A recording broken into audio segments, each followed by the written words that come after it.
Good spooky morning to everybody. This is Vlogoween episode 3. My name is Jen. This is Cider House Crafts and welcome. Welcome.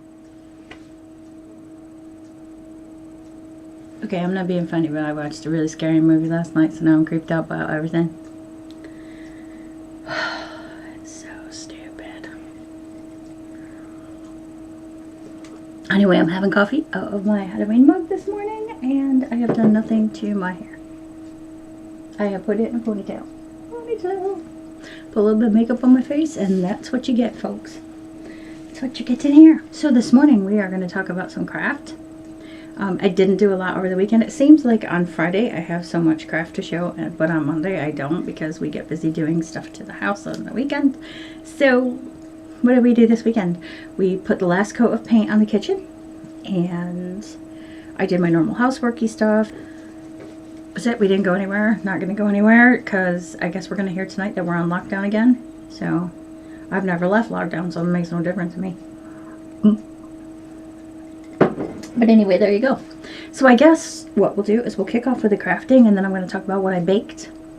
And because it's an autumn recipe, well, it's not really an autumn recipe. I make them all year, but a lot of people make them in the autumn. And I am going to put the recipe in the description box below, just so you know it will be there. And then we're going to talk about films. This will be the first time I've ever said a negative word about a film. I've got 2 sentences to say about one of my films, and yeah, that's it. Anyway, let's get on with the crafts. So, the first thing I'm going to show you is, this is the Tiny Modernist Ouija Sal 2020. And I think last week I had finished up I keep pausing, I'm really sorry. I'm not quite awake. It is 7:23 a.m. I finished that up last week. And then I started bottom section. So since Friday, that's all I've gotten done. But that's because I got busy doing other things with my husband. But yeah. Would I join this Sal again? I would look at the size of the materials that I need first, probably. But she does a great job in designing. And you can follow the Tiny Modernist on YouTube if you want. She's got quite a few videos, and some really instructional videos too. She's quite good, actually. A little bit of a graveyard fence. The next thing I worked on was not the Halloween mitts. Over the weekend, I started knitting on the sleeve again on the Sunday Cardigan by PetiteKnit. I am about 9 centimeters off doing my 2x2 ribbon, finishing off the sleeve. So let me find the top here. So this is the top, this is the sleeve. I got quite a bit done actually, because we was way up here the last time you saw it. So I got a lot done just yesterday afternoon is basically when I did that. So yeah, so there we go. Looking forward to having this done. Encouragement from Hal and Dolphin about this sweater.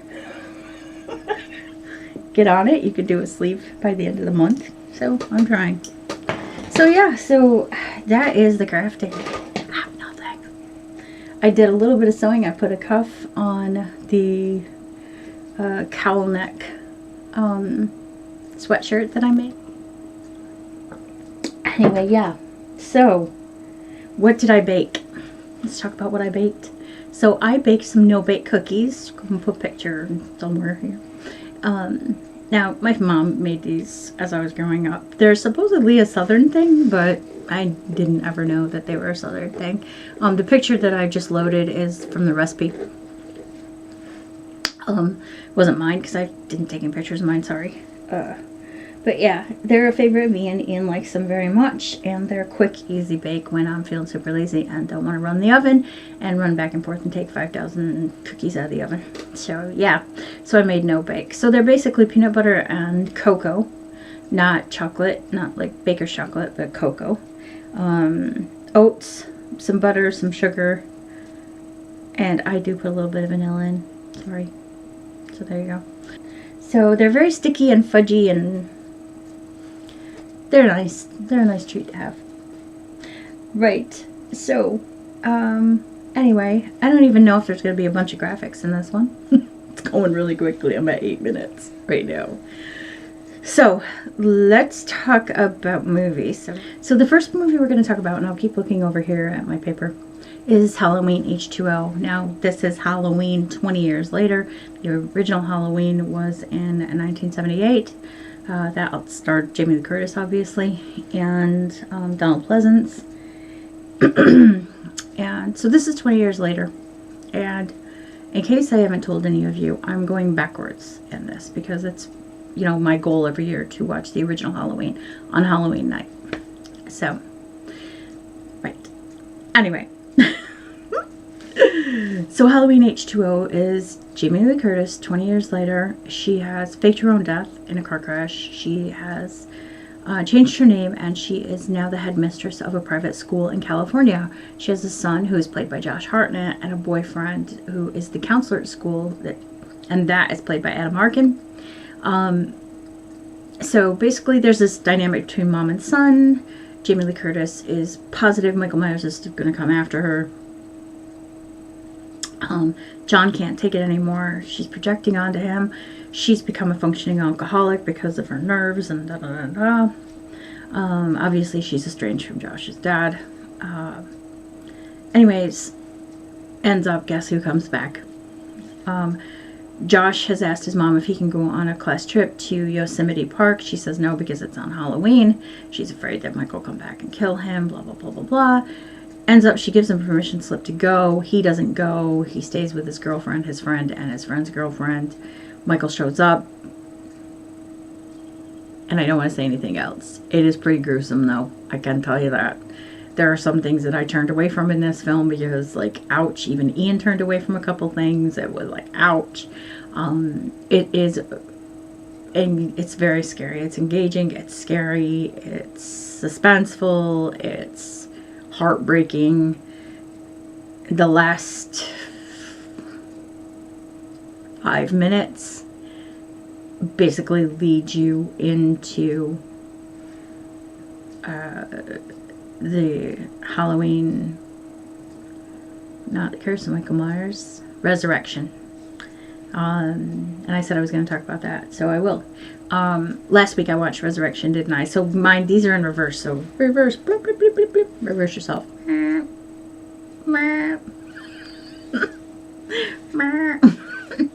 Anyway, this is the ending of this H2O film is what led to the beginning of the Halloween Resurrection film.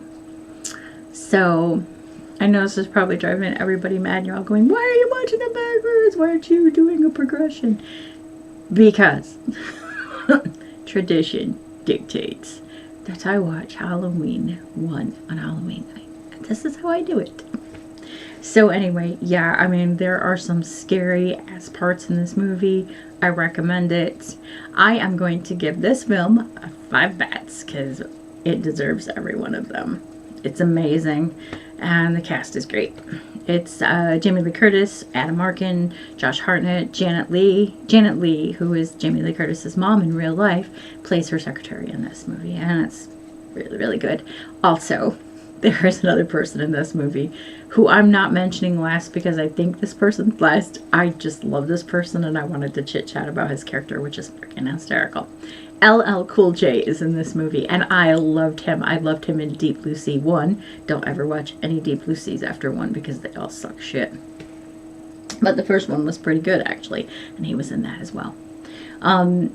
But yeah, he is in this. He is the security guard. He is the comic relief in this, and he is terrific. He makes me smile. See, and my cheeks are just thinking about him. He is really good.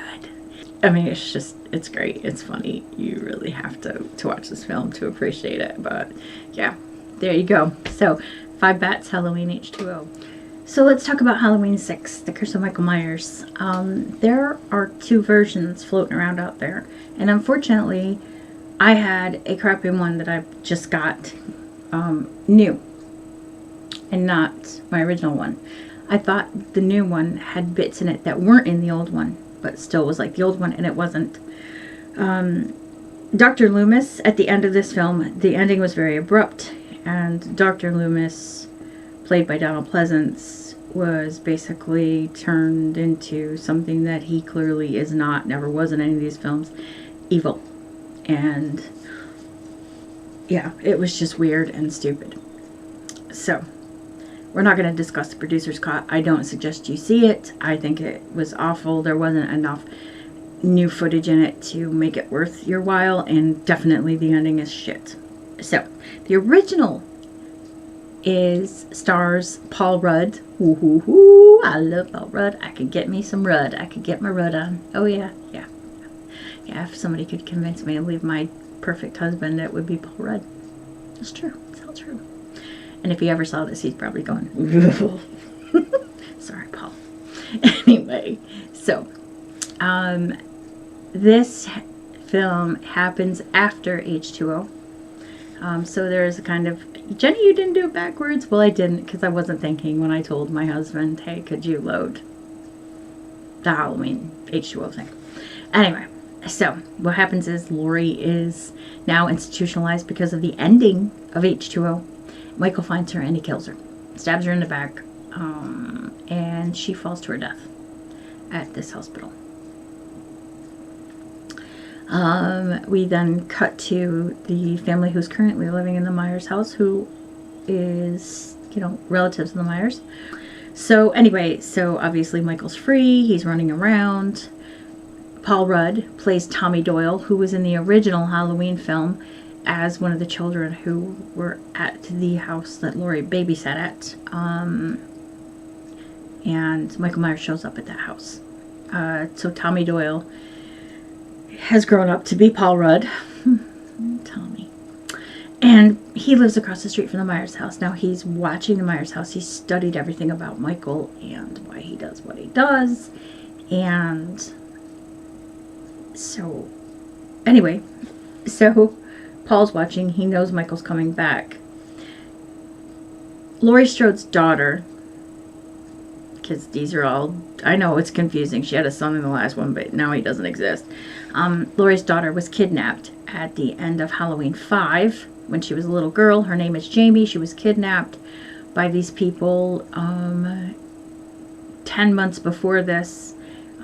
Jamie is put on a sacrificial altar and she's impregnated by her Uncle Mike. Yeah. They don't actually show that in this version that I'm talking about. That was shown in the producer's cut and it was absolute crap. Anyway, so she has this baby. They try to take the baby away. A doctor helps her, gives her back her baby. This is all happening in a very scary, scary, scary way. The delivery and everything was in a creepy way. She tries to run away. Michael pursues her. Chases her down to a bus station. And then chases her to a farm where he murders her in a really super duper gross way. And then after that, everything happens. It starts to roll. Michael shows back up at the Myers house, and all of these things happen. Paul Rudd knows this is going on. He knows there's some kind of cult involved. Sam Loomis shows up after being asked to go back and run the psychiatric institute where Michael was being held. And it goes. The story goes. This is super creepy too. I mean, super creepy. One of the reasons it's super creepy is there's a child involved and a baby, and that just, oh god, that gets me every time. There's a baby in there. Yeah, no. No. It is scary AF. I would give this movie 5 bats. I would give Jamie Lee Curtis's 10-minute performance. Okay, it's Jamie Lee Curtis. 5. So, I'm going to talk about the shitty film before I talk about the very scary film. This is the film that makes it so I have to turn every light on at night to go to the bathroom after 10 o'clock. Yeah, and that is the truth. I was scared last night, and I have seen this film probably 5 times, and it scares me freaking to death every single time. But before we get to that, we're going to talk about Hoovie Halloween. Right, I don't have anything good to say about this film, so I'm going to keep this super short. It's a Netflix film with Adam Sandler and a whole cast of characters. I'm going to read them off the list right now. Adam Sandler, Julie Bowen, Kevin James, Ray Liotta, Steve Buscemi, Rob Schneider, Tim Meadows, June Squibb, George Wallace, Kenan Thompson, and Ben Stiller. Shame on every one of you. This movie was terrible. Netflix threw everything at it, and it was produced by Adam Sandler's film company, Happy Madison, and it was absolute shit. I can't believe they're even considering making a second one. It was horrible. Adam Sandler is in his 50s now, I think. In real life. And this was almost offensive, this film. Because he played someone who is obviously a little learning disabled, mentally disabled maybe even. And it was offensive. I mean, it was offensive. You know, it's one thing to play Happy Gilmore when you're in your late 20s, early 30s. But when you're 50, you need to grow up. And this was, it was just stupid. It was just stupid. Shame on every actor who, I love Julie Bowen. I love her to bits. I think she's great. She was in Boston Legal, and she was fantabulous in that. I mean, just fantastic. There's just something about Julie Bowen who's great. Ray Liotta, what the hell were you thinking? You lowered yourself to... Bleh. Obviously, I hate this. If I could... I'm giving this 0 bats. Like, you're not going to see any bats. That's how bad this was. I do not recommend it. Shame on Netflix. Adam Sandler, no. No, son. No, son. You should be so done for this. It's unreal. Because it really, even Ian said, you know, that's awful. That not just the film itself. It was offensive. The last film I'm going to talk about, and I was hoping all this shit wouldn't go for very long. Sorry about the language. But we watched a film last night. And we kind of had to watch some Mock the Week on YouTube afterwards to lighten the atmosphere a bit. Because what we watched last night was Hell House 1. That movie scares the shit out of me. So let's talk about Hell House and get it out of the way. Hell House is about a group of people who have, year on year, hosted a haunted house in New York City. The leader of this group, the owner of this company, has wasted away all his money. And he's basically made a pact with a very not nice person. And so they have to move because he's broke and he doesn't want anybody to know. He moves them all to a place outside the city and a suburb of New York City, and to this place called the Abaddon Motel. Now, the Abaddon Motel was closed down because of some things that happened there. People checked in, they didn't check out, sort of thing. And creepy stuff starts to happen immediately. I mean, this is a really good film. Ian doesn't like scary movies, not because he's scared of them, but he just thinks they're stupid and a waste of time. He actually said he loved that film. He thought it was really well shot. He thought it was a good story. He actually said last night, and like I said, we've seen this film a few times. Every year we watch it around Halloween. He said, I would not do that man's job. It was the tech guy. He said, I wouldn't do that man's job. I would be gone. I wouldn't, whether it's a person doing that to creep people out, or it is a thing, a spooky thing, I would be gone. I would not do that job. No way would I be in that place. And I've never known Ian to be sort of, I don't want to say he was frightened because that would insult him. But, yeah, jostled, shocked, creeped out, yeah. So things happen in this hotel while they're preparing it for October 8th, which is the first night it's open. Things happen. Weird, strange things happen. Things move on their own. Things move on their own. Dummies, characters that they've built for this haunted house seem to appear in places that they're not supposed to be. They're blaming it on people. They're blaming it on each other. These things that are happening, these sounds. The girl who's associated with the owner of the company, sleepwalking. People appearing in doorways. It is creepy ass. Do not watch this film alone. Definitely do not watch this film alone at night. It's making me look at my TV to make sure there's nobody behind me. Do not watch it alone at night. Don't expect that you'll sleep very well for a few nights after you watch this film. Don't expect to not be creeped out even if you watch it during the day. You will hear things, you will see things out of the corner of your eye. That is how scary this film is. I would give this 1,000,000 bats. 1,000,000. If I could. This is one of the best Halloween films I believe has ever been made. So there you go. That's Hell House LLC. Right.